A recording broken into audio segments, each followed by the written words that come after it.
Hello दोस्तों। मेरे YouTube channel का नाम है विद्यावादी। दोस्तों, आज हम कक्षा 7 अध्याय 7 पढ़ेंगे। चैप्टर 7 पापा खो गए। तो पढ़ने से पहले आपको मैं इसकी एक रूपरेखा बता देता हूँ कि आखिर हम इस नाटक में पढ़ने क्या वाले हैं। ठीक है। तो ये जो नाटक है, तो इस नाटक के लेखक जो हैं, जिन्होंने इस नाटक की रचना की है पापा खो गए, उनका नाम है विजय तेंदुलकर। विजय तेंदुलकर ने इस नाटक में कुछ निर्जीव चीज़ें हैं, कुछ निर्जीव वस्तुएं हैं, उनके माध्यम से जो है कि उनको सजीव दिखाया है इस नाटक में। और साथ ही उन्होंने इस पर बात की है कि किस तरीके से एक लड़की का अपहरण हो जाता है, तो उसके बारे में भी उन्होंने इस नाटक में बताया है। ठीक है दोस्तों, मैं आपको पहले ही बता दूं कि ये नाटक थोड़ा लंबा होगा, इसीलिए इस नाटक के ये नाटक जो है पापा खो गए, ये 2 पार्ट में आएंगे। ठीक है, क्योंकि एक ही वीडियो लंबी हो जाएगी तो आपको मतलब कि बोझिल सा हो जाएगा। ठीक है, तो चलिए स्टार्ट करते हैं। पापा खो गए। तो पहले हम पात्रों के नाम जान लेते हैं। बिजली का खंभा, पेड़, बिजली का खंभा, नाचने वाली, पेड़, लड़की, लेटर बॉक्स, आदमी और कौआ। ठीक है। सड़क, रात का समय, समुद्र के सामने फुटपाथ, वहीं पर एक बिजली का खंभा, एक पेड़, एक लेटर बॉक्स, दूसरी ओर धीमे प्रकाश में एक सिनेमा का पोस्टर, पोस्टर पर नाचने की भंगिमा में एक औरत की आकृति, समुद्र से सनसनाती हवा का बहाव, दूर कहीं कुत्ते के भौंकने की आवाज़। तो आइए, खंबा। खंबा जमाई जमाई रोकते हुए, राम राम राम, रात बहुत हो गई। तो मैंने आपको बताया ना कि यहाँ पे जो ये निर्जीव वस्तुएं जैसे खंबा, पेड़, उसी तरह लेटर बॉक्स हो गए, तो ये सब जो है कि निर्जीव चीज़ें हैं, लेकिन यहाँ पे जो इस कहानी के लेखक हैं, उन्होंने यहाँ पे इनको सजीव दिखाया है। ठीक है। तो खंबा जमाई रोकते हुए, राम राम राम, बहुत रात हो गई। पेड़ बोला, आजकल की रातें कैसी हैं, जल्दी बीतने में ही नहीं आती। खंबा बोला, दिन तो कैसे ना कैसे हड़बड़ी में बीत जाता है। पेड़ बोला, लेकिन रात को बड़ी बोरियत होती है। खंबा बोला, तब भी बरसात की रातों में तो ये रातें कहीं अच्छी हैं। बरसात की रातों से तो ये रातें कहीं अच्छी है पेड़ राजा। बरसात की रातों में तो रात भर भीगते रहो, बादलों से आने वाले पानी की मार खाते रहो, तेज हवाओं में भी बल्ब को कसकर पकड़े बराबर एक टांग पर खड़े रहो, बिल्कुल अच्छा नहीं लगता। उस वक्त लगता है इससे तो अच्छा था ना होता होता बिजली के खंभे का जन्म, बल्ब फेंक तब दूर कहीं भाग जाने का जी होता।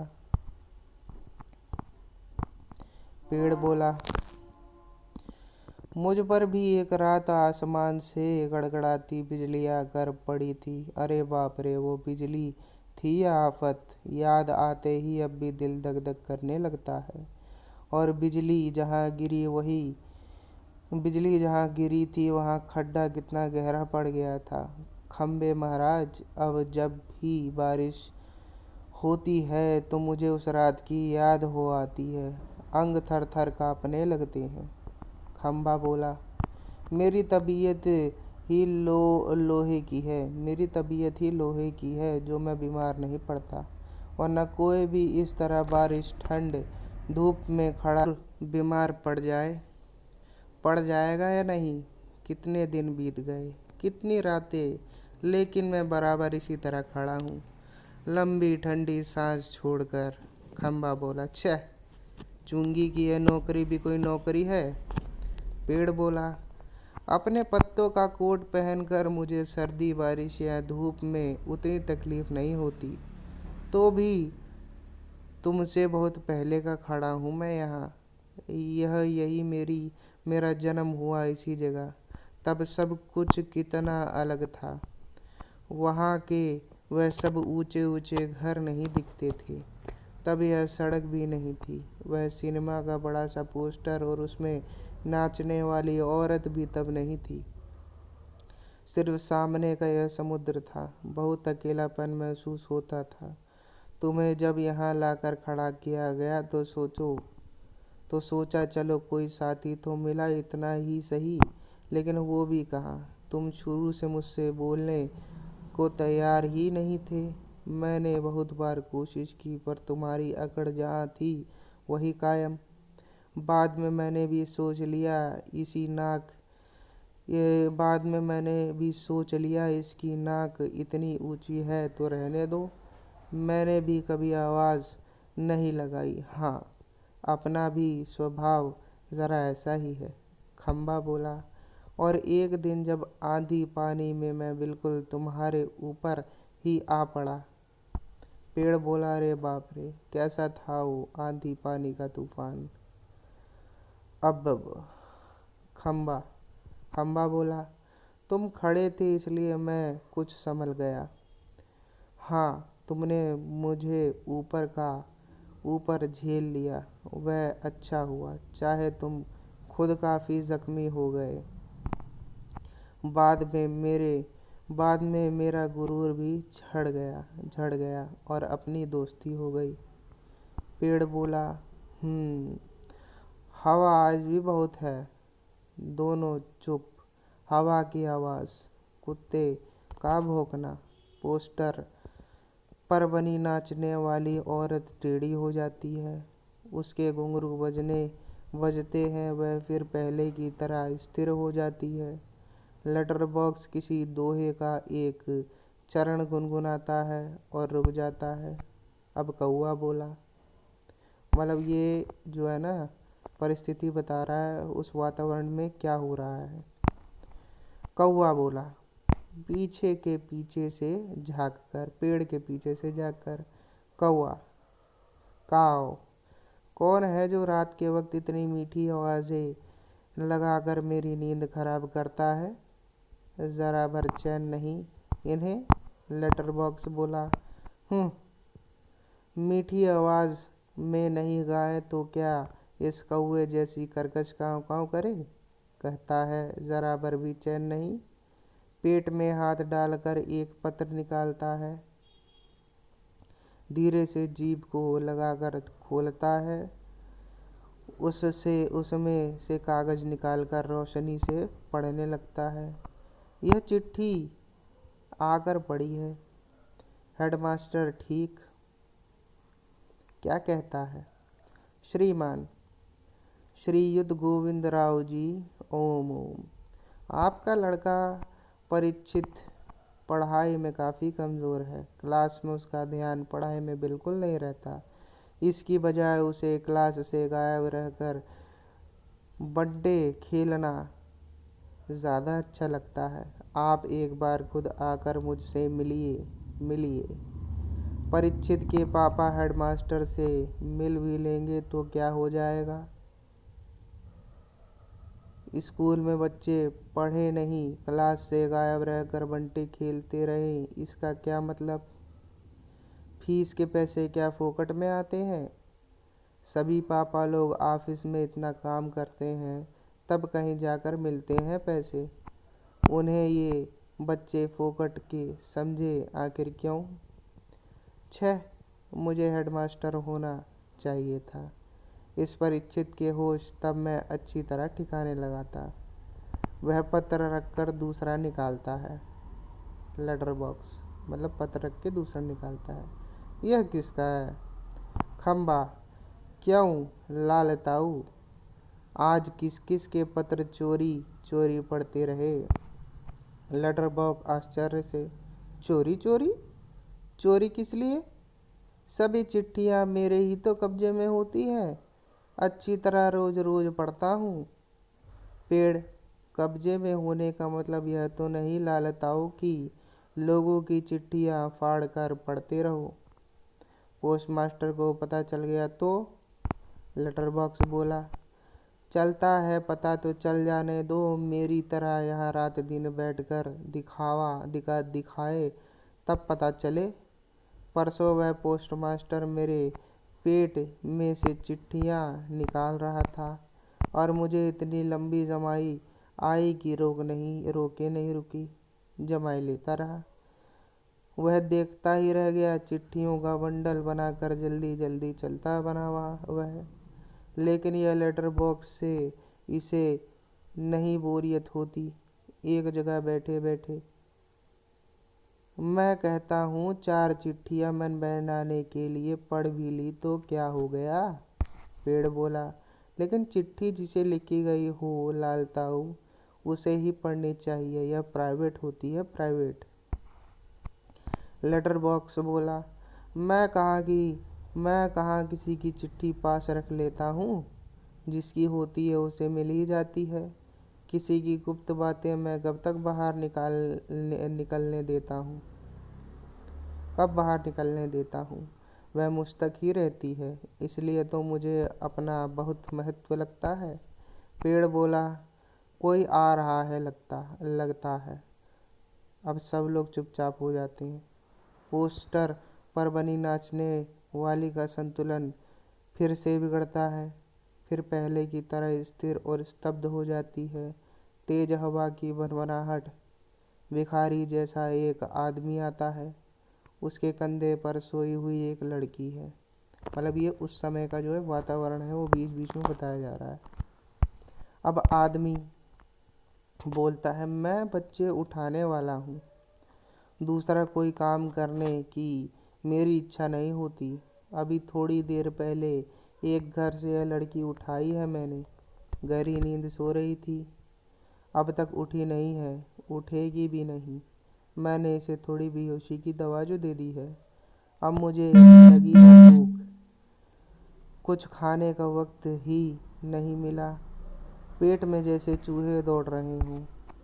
तो ऐसा किया जाए, इसे यहीं लेटाकर ज़रा कुछ खाने की तलाश करें। देखें कुछ मिल जाए तो। इतनी रात गए यहाँ इस वक्त, अब किसी का आना मुमकिन नहीं। अब फिर से वातावरण की यहाँ बात कर रहे हैं कि पेड़ की ओट से लड़की को डाल देता है। उस पर अपना कोट फैला देता है और इधर उधर जरा चौकस होकर देखता है। फिर एक एक कदम सावधानी से रखता हुआ निकल जाता है। अब खम्बा बोला पेड़ से, पेड़ राजा, दाल में कुछ काला नजर आता है। पेड़ बोला, वह ज़रूर बहुत बुरा आदमी है कोई, और यह लड़की तो छोटी सी है। लेटर बॉक्स बोला, वह उसे कहीं से उठा कर लाया है, मैंने सुना है। पेड़ कौवे को जगाते हुए, ए कौवे, जागना, जाग कौवा, दिन हो गया। पेड़ बोला, नहीं दिन नहीं हुआ, पर एक दुष्ट आदमी एक छोटी सी लड़की को कहीं से उठाकर ले आया है। चुप, वो आदमी इस वक्त यहाँ नहीं है। वो लड़की उठ जाएगी तो चिल्लाएगी। कौवा आलस से उठते हुए आंखों पर एक चुल्लू पानी डालकर अभी आया जाता है। खम्बा, भयंकर, बहुत ही भयंकर। पेड़ बोला, झुक झुक कर लड़की को देखकर, बच्ची बहुत प्यारी है। पेड़ ने मतलब झुक झुक कर देखा तो बोला, बच्ची बहुत प्यारी है, कौन जाने किसकी है। लेटर बॉक्स मुड़कर देखते हुए बोलता है, नास पीटे ने सोती हुई को उठा लिया कहीं से, चील जैसे चूहा उठा लेता है वैसे। खम्बा बोला, मैं भी देखना चाहता हूँ उसे, पर मुझको झुका नहीं जाता। लालताऊ अभी भी सो रही है क्या वो? लेटर बॉक्स बोला, हाँ हाँ हाँ खम्बे महाराजा। कौवा आकर बोला, कौन उठा लाया, किसे, अब बोलो, बोलो अब। पेड़ बोला, इस छोटी लड़की को एक दुष्ट आदमी उठा लाया है। कौवा देखकर बोला, अच्छा यह लड़की, और यह दुष्ट आदमी कहाँ है इसे उठा कर लाने वाला? खम्बा बोला, वह ज़रा गया है खाने की तलाश में, भूख लगी थी उसे। लेटर बॉक्स बोला, थोड़ी ही देर में आ जाएगा नासपीटा। और यह खिलौने सी बच्ची गला रूंध जाता है। लेटर बॉक्स का मतलब कि गला रूंध जाता है। खिलौने सी बच्ची, नहीं नहीं, ऐसी कल्पना भी नहीं की जा सकती। कौन जाने क्या होगा इस बच्ची का। कौआ बोला, हाँ सच, आजकल कुछ दुष्ट लोग बच्चों को उठा ले जाते हैं। मैं तो घूमता रहता हूँ ना, ऐसा होते देखा है। पेड़ बोला, मैं बताऊँ, अपन यह काम नहीं होने देंगे। लेटर बॉक्स बोला, पर मैं कहता हूँ यह होगा कैसे। खम्बा बोला, होगा कैसे मतलब उस दुष्ट को मज़े से इस बच्ची को उठा ले जाने दें।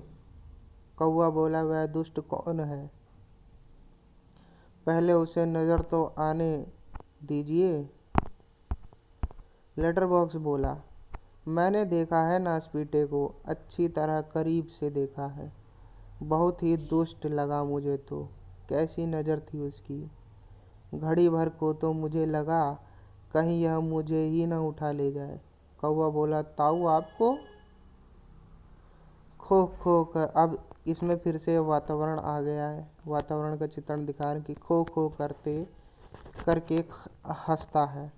छोटी लड़की अब तक कुछ जाग चुकी है।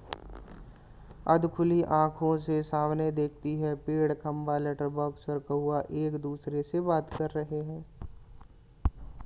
लेटर बॉक्स बोला, इतना मुंह फाड़ कर हंसने की क्या बात है इसमें।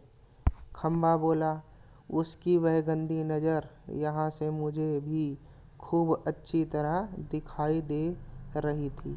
पेड़ बोला, छोटे बच्चों को उठाने से ज़्यादा बुरा काम और क्या हो सकता है। इतने में लड़की उठकर बैठ जाती है। सपने देखने जैसी भाव मुद्रा होती है उसकी। लेटर बॉक्स बोला, कैसा मन होता है नासपीटे का, उनका वही जाने, उनका वही जाने। कौआ, ताऊ एक जगह बैठे रहकर यह कैसे जान सकोगे। उसके लिए तो मेरी तरह रोज़ चारों दिशाओं में गश्त लगानी पड़ेगी, तब जान पाओगे यह सब। पेड़ बोला, काफ़ी समझदार है तू। अरे यह हमसे कैसे हो सकेगा। लड़की स्वप्न देखते हुए अभी भी लड़की जो है ना, स्वप्न देखती हुई सी खड़ी हुई अभी। इतने में तो लड़की बोली, क्या ये सब बोल रहे हैं। लेटर बॉक्स, बिजली का खंबा, यह पेड़, कौआ। अब कौआ सबको इशारा करता है, तभी सब एकदम चुप स्तब्ध हो जाते हैं। लड़की इन सब के पास जाकर खड़ी हो जाती है। अच्छी तरह सबको देखती है, पर सभी निर्जीव लगते हैं। अब लड़की बोलती है, ये तो ठीक लग रहे हैं, फिर मुझे ये दिखाई दिया वह स्वप्न था या कुछ और। फिर गौर से देखती है, सभी निस्तब्ध। कौन बोल रहा है, कौन बोल रहा था, कौन गप्पे मार रहा था, सभी चुप। कौन बातें कर रहा था। मुझे डर लग रहा है। मैं कहाँ हूँ, यह सब क्या है, मेरा घर कहाँ है, मेरे पापा कहाँ है, मम्मी कहाँ है, कहाँ हूँ मैं। मुझे बहुत डर लग रहा है, बहुत डर लग रहा है। कैसा अंधेरा है चारों तरफ। रात और सपना देख रही थी मैं, पर सब सच है। कोई तो बोलो ना, नहीं तो चीखूंगी, मैं चीखूंगी। सभी चुप स्तब्ध। लड़की घबराकर एक कोने में अंग सिकोड़कर बैठ जाती है, फिर अपना सिर घुटनों में डाल देती है। अब दोस्तों इसका जो है ना अगला पार्ट हम जो है ना नेक्स्ट वीडियो में करेंगे, अगले पार्ट में, ठीक है, क्योंकि फिर वीडियो लंबी हो जाएगी। तो चलो अब हम इसका अगला पार्ट जो है ना नेक्स्ट वीडियो में करेंगे। वीडियो आगे बढ़ाते हैं।